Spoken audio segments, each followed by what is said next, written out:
Hello friends, मैं सुरेंद्र सिंह आज आपके लिए लेकर आ गया हूँ एसपीसीबी बोर्ड में जो सिविल इंजीनियरिंग का जो रिक्रूटमेंट आया है उसके बारे में बात करेंगे।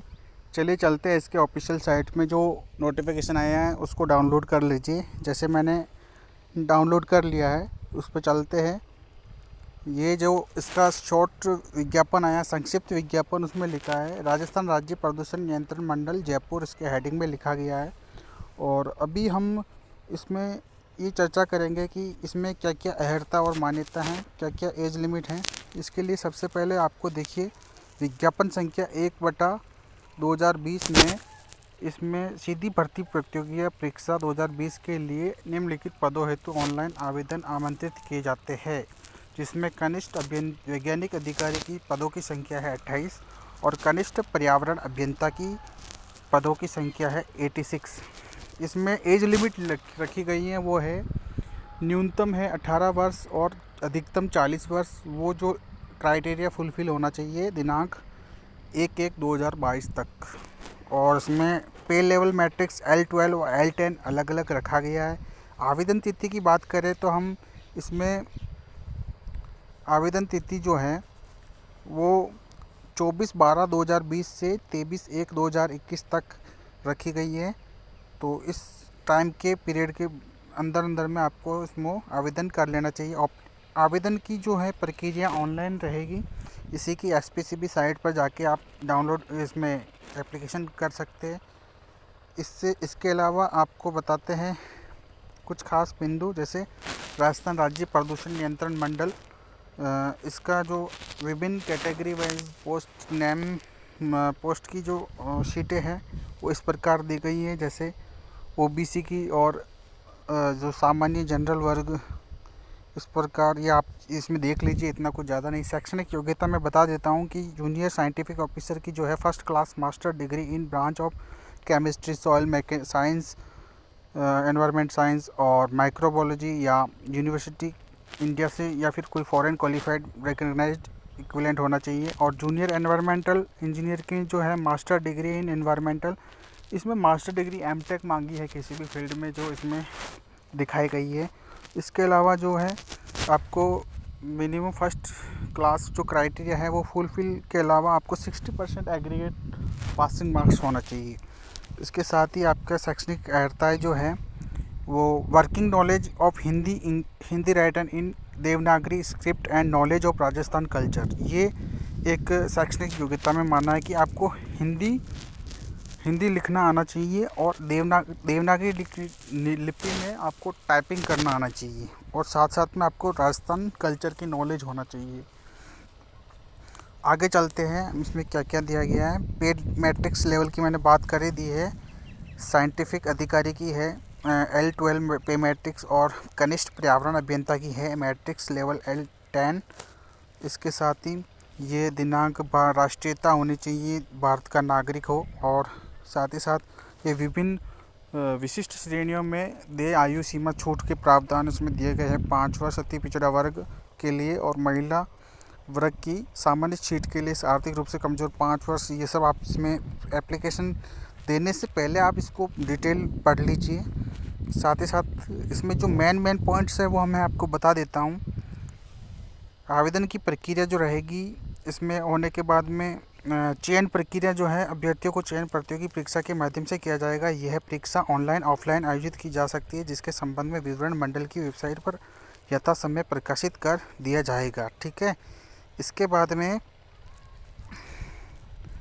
आपको इसमें परीक्षा शुल्क की बात करते हैं तो परीक्षा शुल्क में सामान्य वर्ग, आर्थिक रूप से कमजोर वर्ग एवं राजस्थान में क्रीमी लेयर के पिछड़ा वर्ग के लिए 1400 रुपये, राजस्थान के नॉन क्रीमी लेयर पिछड़ा वर्ग आवेदक हेतु 1200 रुपये, समस्त निःशक्तजन राजस्थान के अनुसूचित जाति अनुसूचित जनजाति वर्ग तथा जिनकी पारिवारिक आय 2.5 लाख से कम है तो उन आवेदकों के लिए 1000 रुपये डिपॉजिट कराना होगा।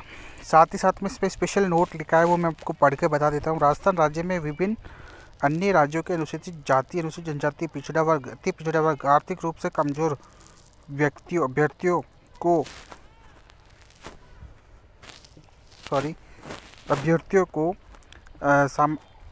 अभ्यर्थियों को सामान्य वर्ग का अभ्यर्थी माना जाएगा। वो तो जो हर एक रिक्रूटमेंट में होता है वैसे सेम इसमें रखा गया है कि अदर स्टेट को जनरल में काउंट किया जाएगा।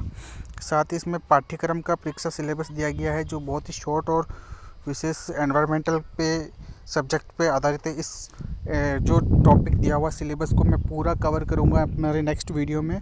तो इसके लिए आप सब हमारे वीडियो इसको चैनल को सब्सक्रिप्शन कर लीजिए ताकि कोई भी चैनल का वीडियो आएगा तो आपको सब नोटिफिकेशन मिल जाएगा। साथ ही हम इसमें पूरा टॉपिक जो है इसको मैं पढ़ाऊँगा और अच्छे से एक्सप्लेन करके बताऊँगा कि किस प्रकार से एक एक वर्ड में आपको बताऊँगा कि इसका क्या मीनिंग होता है। साथ ही साथ आगे चलते हैं। इसमें एग्जामिनेशन स्कीम जो है, एग्जामिनेशन क्राइटेरिया तो देख लिया कि भाई there will be examination criteria है कि आपको इंग्लिश मीडियम में इसको पेपर देना पड़ेगा।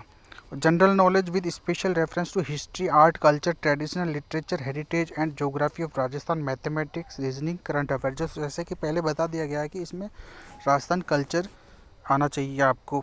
और एग्जामिनेशन स्कीम जो है आपको मल्टीपल चॉइस क्वेश्चंस होंगे और 150 नंबर्स के क्वेश्चन होंगे। एक क्वेश्चन जो होगा आपका 3 मार्क्स का होता और 3 मार्क्स का होगा।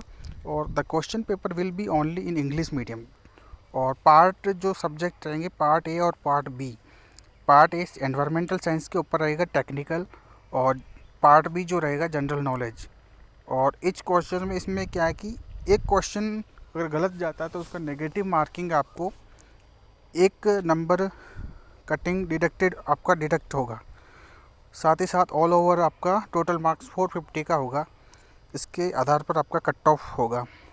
इसी में सिलेबस की बात करें तो जूनियर एनवायरमेंटल इंजीनियरिंग के लिए एनवायरमेंटल जनरल नॉलेज का अलग दिया गया है। ये भी आप इसमें शॉर्ट आउट कर लीजिए। साथ ही साथ मैं आपको इसको पूरा जो सिलेबस वाइज है क्राइटेरिया में आपको अलग से वीडियो बना के डाल दूँगा। और अभी बात करते हैं इसमें, ये सब पॉइंट्स आप पढ़ लीजिए। और शायद इसमें एक जो विशेष नोट करने योग्य एक बात दी गई है कि ऐसे अभ्यर्थी जो धूम्रपान एवं गुटखा सेवन करते हैं वे नियुक्ति के पात्र नहीं होंगे। देख लेना। प्रमाण पत्रों का सत्यापन आपको करना चाहिए। अनुसूचित जनजाति, भूतपूर्व सैनिक, विद्या, प्रत्यता, विकलांगता, अन्य के संबंध में इसमें प्रमाण पत्रों का सत्यापन आप पहले से करके रखिए। जाति प्रमाण पत्र जितने भी जो अलग अलग कैटेगरी वाइज है उनके बायोडाटा आप पहले से ही तैयार करके रखिए ताकि बाद में कोई परेशानी न हो। साथ ही साथ इसमें विशेष नोट में डाला गया है कि ये उल्लेखनीय है कि मंडल द्वारा उक्त विज्ञापित पद हेतु समस्त स्थिति उक्तानुसार स्पष्ट की जा चुकी है। अगर फिर भी आवेदक ई मित्र अन्य स्रोत द्वारा किए गए ऑनलाइन आवेदन पत्र में किसी प्रकार की कोई गलत त्रुटि, लोप, अपूर्ण सूचना रह जाती है तो उपयुक्त निर्धारित प्रक्रिया अनुसार अभ्यर्थी द्वारा ऑनलाइन आवेदन पत्र में आवश्यक वांछित संशोधन नहीं किया जाता है। तो पहले से आप ठीक से इसको भर दीजिए फॉर्म को तरीके से, ताकि कोई बीच में आपको कोई संशोधन करने को नहीं मिलेगा। तो पहले से भी आप इसको अच्छे से पढ़ के फिर फॉर्म फिल कीजिए। और विस्तृत आवेदन मंत्रिमंडल द्वारा भर्ती प्रक्रिया के किसी भी चरण पर खारिज निरस्त कर दिया जाएगा। अगर कोई आपत्ति होगी तो इस संबंध में किसी प्रार्थना पत्र पर विचार नहीं किया जाएगा। कोई भी एप्लीकेशन पर वो मान्य नहीं होगी। इसी प्रकार आप इसको थोड़ा डिटेल वाइज पढ़ लीजिए ताकि आप, क्योंकि आप एग्ज़ाम देने जा रहे हैं तो कृपया आप कोई भी जो भी कैंडिडेट हो इसमें इस भर्ती के पूरे डिटेल नोटिफिकेशन को पढ़ लीजिए। अगर ये डिटेल नोटिफिकेशन नहीं है तो मैं मेरे डिस्क्रिप्शन में डाल दूँगा, आप वहाँ से इसको डाउनलोड कर लीजिए। ओके गाइज़, कैसा लगा वीडियो हमारा? अच्छा लगा हो तो लाइक कीजिए, शेयर कीजिए और सब्सक्राइब कीजिए। Thank you.